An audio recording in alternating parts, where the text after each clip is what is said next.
মধ্যপ্রাচ্যের সংকটের কারণে জ্বালানি তেলের দাম বেড়ে গেছে। এজন্য ইউরোপের দেশগুলোই গত মার্চ মাসে বৈদ্যুতিক গাড়ি ইভির বিক্রির রেকর্ড পরিমাণ বেড়ে গেছে। তাতে চলতি বছর প্রথমবারের মতো বৈশ্বিক বাজারে ইভি বিক্রিতে প্রবৃদ্ধি দেখা গেছে। পরামর্শক প্রতিষ্ঠান বেঞ্চমার্ক মিনারেল ইন্টেলিজেন্সের বিএমআই এর এক প্রতিবেদনে এমন তথ্য উঠে এসেছে। বিএমআই এর প্রতিবেদনে বলা হয়েছে, সারা বিশ্বে গত মার্চে 17,48,000 ব্যাটারি চালিত ও প্লাগ ইন হাইব্রিড বৈদ্যুতিক গাড়ির নিবন্ধন হয়েছে, যা বিক্রয়ের একটি সূচক হিসেবে ধরা।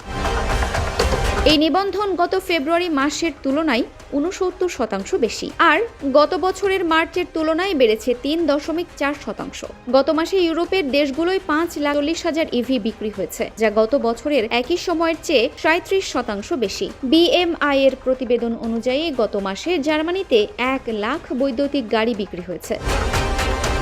গত বছরের একই মাসের তুলনায় এই বিক্রি 47% বেশি। চলতি বছরের প্রথম 3 মাসে দেশটিতে 2,38,000 ইভি বিক্রি হয়েছে। এছাড়া গত মাসে যুক্তরাজ্যে 1,39,000 ইভি বিক্রি হয়েছে, যা গত বছরের মার্চের তুলনায় 30% বেশি।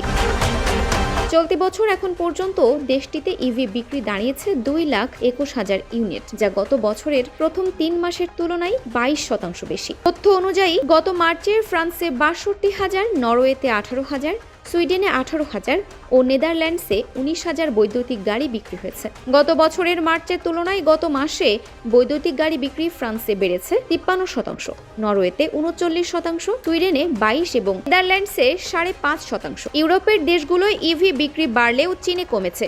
দেশটিতে গত বছরের মার্চের তুলনায় গত মাসে ইভি বিক্রি 14% কমে 8,51,000 ইউনিটে দাঁড়িয়েছে। যদিও চলতি বছরের প্রথম 3 মাসে দেশটিতে মোট 19 লাখ ইভি বিক্রি হওয়ার তথ্য দিয়েছে বিএমআই।